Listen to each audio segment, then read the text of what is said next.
Welcome to the totally awesome fishing show, quite simply the best fishing show on YouTube. Today I'm going to be taking you down to look at some electronics on a fishing boat. It's a Wilson Flyer 24-footer owned by Steve Woodward, who keeps it down off Southampton Water in Hampshire, and he certainly knows his stuff on electronics. Now, come with me, get your pen and paper ready and your notebook, write everything down, because we're going to give you some good tips. Well, we're not. I don't know much about electronics, to be honest. What I know, you could write on the back of a matchbox. But Steve does. We know a man who does know about it. Let's get down there, see what tips Steve can give you. Right, here aboard the Pisces, which is a 24-foot Wilson owned by Steve Woodward. And it's down just off Southampton Water at a place called Ashlet's Creek. And Steve runs a fishing club. And he also runs what looks like to me the Starship Enterprise of the fishing boat world. I mean, Steve, what is all this stuff about? You must have more than I've ever seen, more than you can shake a stick out in electronics. Well, I like to know where I am, as well as going out for my fishing spots. I've been out there in my younger days with friends in fog and bad weather, and it's not a very nice place to be. So at the time I bought the best I could get my hands on, and yeah, well, we can talk you through the rest of them if you want. Now, this is a big thing. I've not seen one, if you'll pardon the expression, folks. We are in the cabin, but this is a very, very big screen on this one. Yeah. What's that one? I see it's a Garmin. I've got a Garmin, but it's nothing like that size. No, well, I'm knocking on 50, Graham, so you know yourself, the old eyes aren't what they used to be. But no, it's a lovely, nice big screen. As you can see, you've got a nice sonar on there. It's a dual transducer. Dual beam transducer, so depending on the depths or the details you want from it, you can change the frequencies.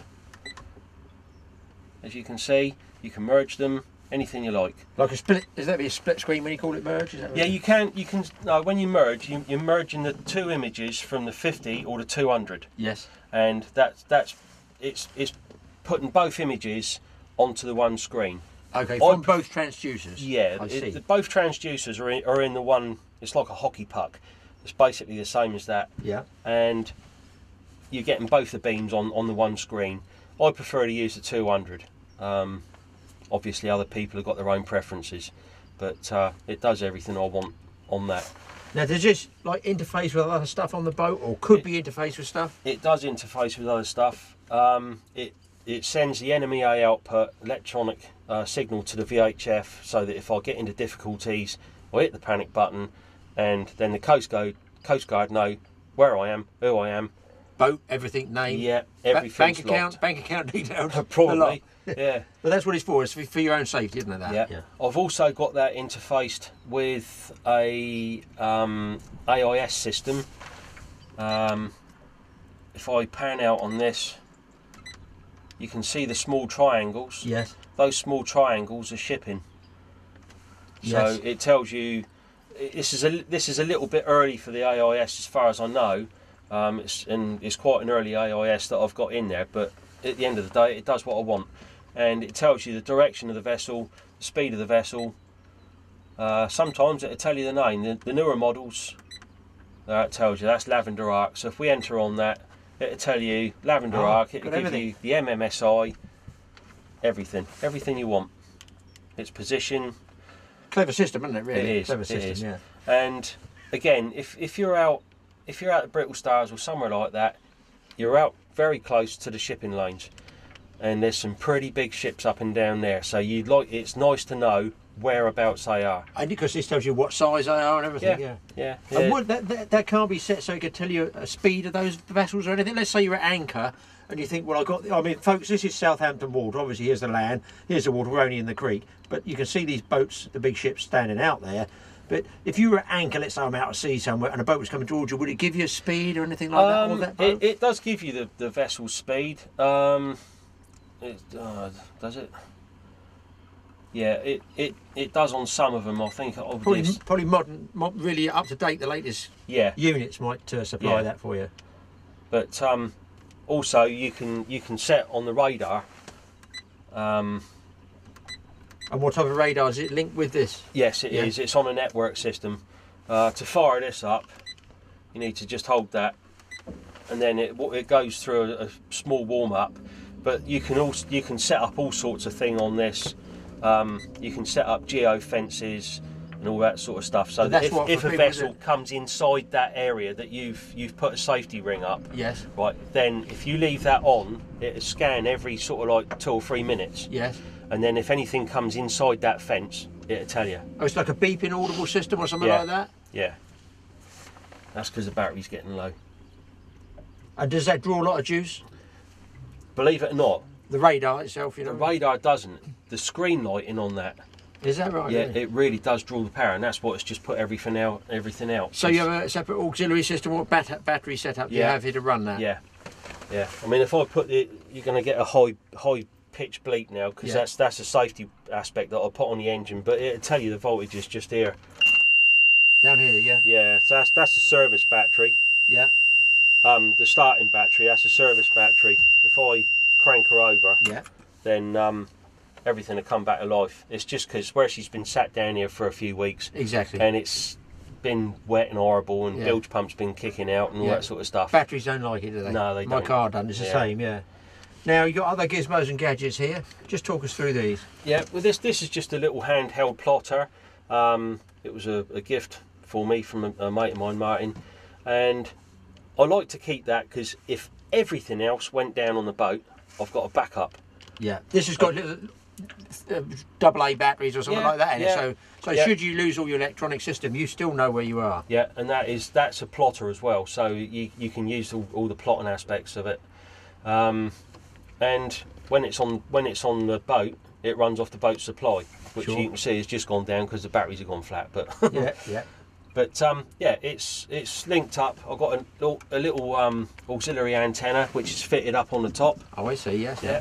Again, another little eBay special, only a few quid. Oh, really? And yeah. And your Hummingbird unit, what's that? Is that just a secondary unit? I bought it basically for the side scan modes because I find that I was getting a little bit tired of just the single display from the Garmin. I mean, you can go through the pages, and you got God knows how many pages you can split. There's more to shake a stick at there. Yeah. Plenty of toys to play with. It is a fantastic bit of kit. When I bought it, it was just being phased out. That's this particular model, but where I used to work in the trade, it was the type of thing that I was used to. Yes. And it ticked all the right boxes for me. So why? Why change something you know about? Exactly. Now just to tell folks that you do understand equipment and stuff. You were working for how many years was it? BHG Marine, was it? Leamington. And how long were you there for? I was there 5 years. Yeah. I did love the job. It's just didn't work out, so to speak. But what sort of stuff did you get into there in boat wise? You know, marinisation. It was mainly outboards. Yamaha agents they were. Servicing of the outboards, fitting brand new outboards to brand new boats to customers' requirements, and the main sort of things we did over there was Avon ribs, Cobra ribs, Orkneys, as I'm sure a lot of your followers like the old Orkneys as a fishing traditional boat. Little fishing boat, Good old boat. And get overtaken by the Wilsons now, of course, but speed's for the essence. Yeah, but It's each and every one to their own, isn't it? Yeah, absolutely. Everybody likes their own little boats. You can't blame them, can you? Yeah. So this one's just for side scanning, really. This one is for side scan, although it's got Navionics card in there for the GPS, and the detail on that is absolutely brilliant. But I prefer for the detail. I like this one. Yes. But for being nice and steady, as you can see, this GPS isn't moving at all. Yeah. Whereas if I put this one on, right, its update rate is so fast it flicks all over the place. You get a jump all the time. It's all over the place. It's all the time shimmering. Yeah, I know what you mean. Yeah. Yeah. I mean, here the Eagle is just a regular sound. Do you use that for sound, or is it another secondary unit? Again, it's another GPS. I bought that one, fixed it, and then broke the screen. So his baggage, that one. Yeah. No, he does work. But and the little unit here. Yeah, like I say, that one I got with the boat, and it was mounted up on the side here. Yes. And the wheel, the wheel pilot part of it was in one of the bunks, and so this is just like a self-driving pilot thing for. Yeah, it's not interfaced with anything. It just works on a flux gate compass, and if you can link it to the GPS, but the prices involved are just ridiculous. Oh, really? It's so just you not run worth doing it. A standalone unit. Yeah, yeah. You put your course in. When you switch it on, it memorises what you're on at the start. Yes. And then all you do is you can increase it or decrease it, you know, east or west, in increments of 10 degrees or 1 degree. Very nice. You'd use that more on a long run if you're going out the back of the Isle of Wight? Yeah, somewhere? yeah. If we're off out, you know, mid-channel-ish or Brittle Stars or somewhere like that, you know, it just takes a nice little bit of your work away from. Exactly. You know, you can sit back and relax a little bit and just obviously keep your eyes on the water because of obstacles. Exactly. Yeah. We've all seen all of them go down through. Yeah. Yes. They haven't found anything that could tell you where the floating pallet is that you're about to hit. That's a fact. Right, my wife asked me what I wanted for Christmas, so I said, I got to power all this lot. So a nuclear reactor was out of the question. So she bought me this 20-watt solar panel, and that should deliver just under 2 amps on a nice sunny day. So hopefully, when she's down here, the old boat sat down here on her own, if we get any more sun, it should help to top the batteries up. Right. I put the little cameras on the boat because when you're out with your mates and that, you want to make sure that everyone's, you know, safe and you've still got all the heads accounted on the boat. And it's just nice to see what's going on behind you. If you're ticking over nice and slowly, you can see on the horizon, you can see if there's boats behind you. It's basically used as a rear view mirror. And it's also infrared as well. And you can keep an eye on people. And you've got a bow camera as well up there as well, I have got a bow camera, but it needs replacing. Sure, okay. Yeah, it's all fogged up inside, and once they've been in the sea, you know, with sea spray and that, you just can't get them apart to clean them. And for the price of them, it's not really worth worrying about it. You can get those little cameras on eBay, get change out of 15 quid from Is that China. right, really? Yeah, yeah. And your unit here? Yeah, that's just a little CB radio. Yeah. We find that you know, in the summer months especially, like Cows Week and things like that, you get all sorts of people out there cluttering up the airwaves, and we don't think it's fair to bog down channel 16 and all the other working channels with our inappropriate chatter, really. Yeah. So what we've got is the CB. So I see you got a laptop linked up. Is that tied to everything as well?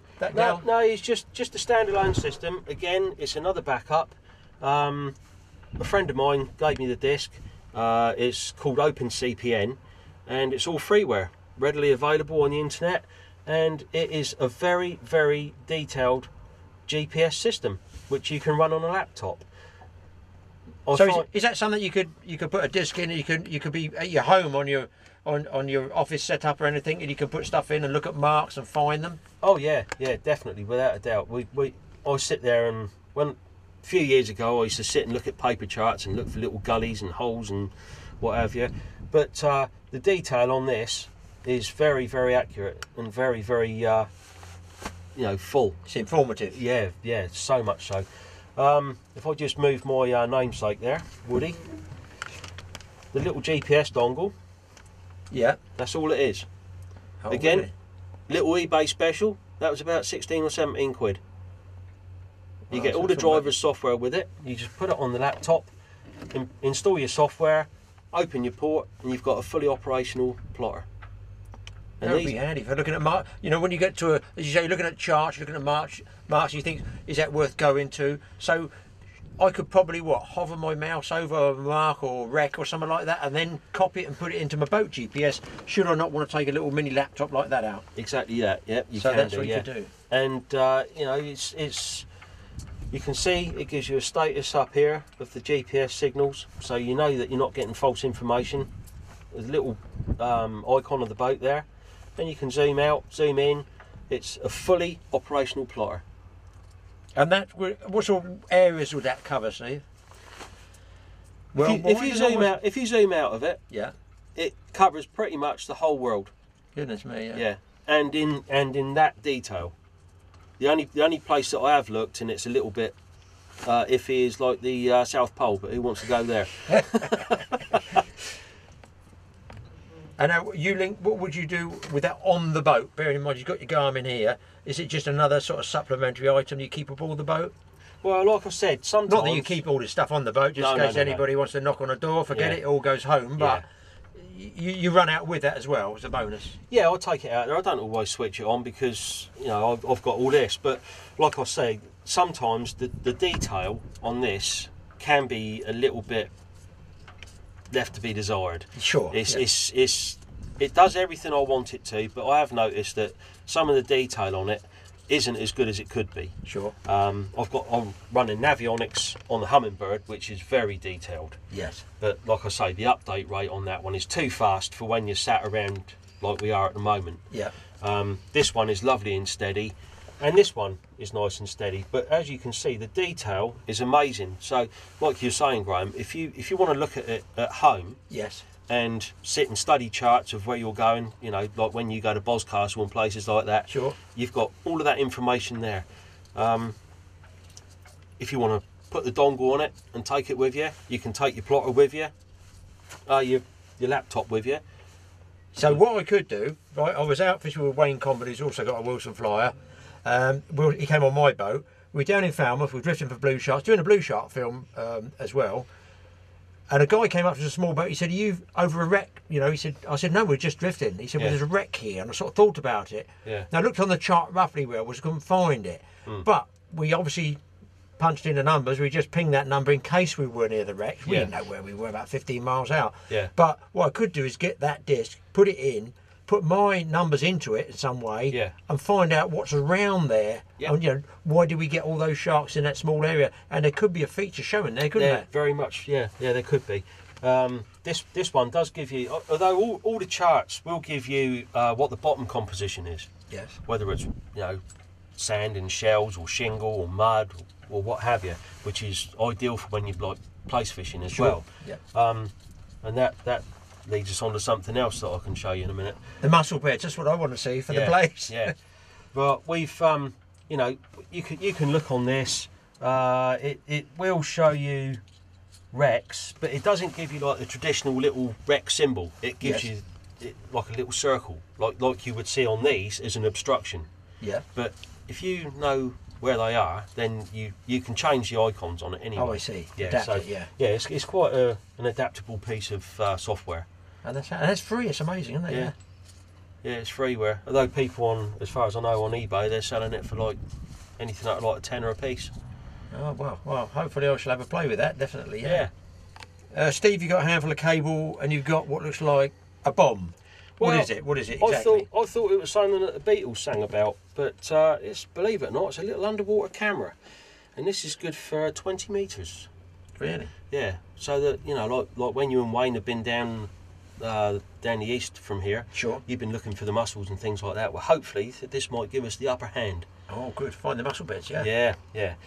I can link it through the Garmin, or I can link it through the other monitor up there. But what we have found is there's a few little bits of ground around here which is known as the bumps, and in one of the local books, Dive White in Hampshire, it says in there that it's charted as foul. On the old charts, it's charted as foul ground. Yes. And divers have claimed to see large flatfish. Now read into that what you want, whether they mean skate or place, whatever. So the last time we was down there, we fired this over the side, and it's actually loads and loads of slipper limpets. Oh, really? The seabed is just absolutely loaded with slipper limpets, dead ones, live ones. Yeah. So, you know, we've always had good smooth hands and good skate there, and obviously they must be feeding on it. So they must be after the limpets, won't they? Yeah, to be there. Yeah. Yeah. So, you know. So what is that called? You know, lens wise and stuff. What's the unit? What's the actual name of the unit? It's just again another eBay special. You'll find them over being sold in this country for considerably more. But I got this one from the Far East again, and I got it within a few days. Came over airmail, and yeah, it's got a little ring of LEDs for poor light. But so it's got its own light system in here as well. But what I have found is if the water's quite heavily coloured, the light bounces back off the sediment. Oh, I see. Yes. So we like your headlights in fog sometimes. If you have them on full beam, it actually is worse. Yeah.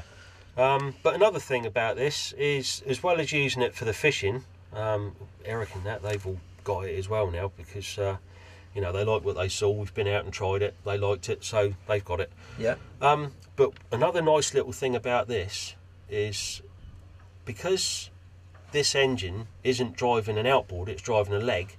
Yeah. If you ever get anything wrapped around the propeller, it's a nice little help. Oh, I see. Nice little helper. You can, you know, fix it to the gaff handle or whatever, and you can dangle it over the side. And then if you got anything wrapped around a propeller or something like that, especially for people that might be watching this, if they've got shaft drive units, yeah, and rudders, then if you've got problems, this might be able to help you out. Exactly. Yeah, before you go over the side. Yeah, exactly. Yeah. So can that be recordable, or it just acts as a monitor?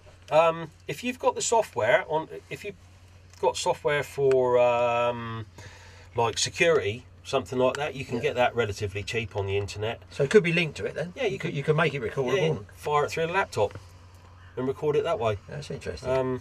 Yeah, Eric's got a laptop he runs on his, and he was on about recording. But you know, where it's real time, if you're recording it and you want to get the anchor over, or if you want to start a drift or something like that, then you know, we all say what we're going to do, but when we get out there, we don't do it, do we? We'll change our mind. Yeah, it's always plan B and plan C. Yeah. Oh, handy little item anyway. Yeah, that's good. very, very good it is, and very, very good image. I think it's 460 lines, so it's quite a clear image. It's got good clarity. Yeah, very, very good for finding a place. I can see that might. Yeah, that might be something to use next time. Listen, Steve, thank you very much for showing us, giving us everybody on the old Totally Awesome Fishing Show a bit of an insight into your electronics. It is the Starship Pisces. We're going to rename your boat because you've got that much on here. Do you know what? I could spend an afternoon in here playing with stuff, so it's really good to see somebody who's still moving forward and trying it. And okay, so fishing wise, we are getting more and more technical with stuff, but a lot of this stuff is also safety aspect. You know, it's orientated towards your own safety as well. Even like the CB radio and backup units, the handheld GPS done.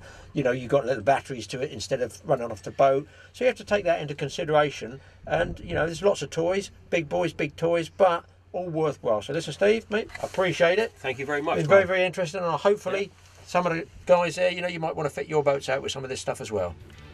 Been brilliant.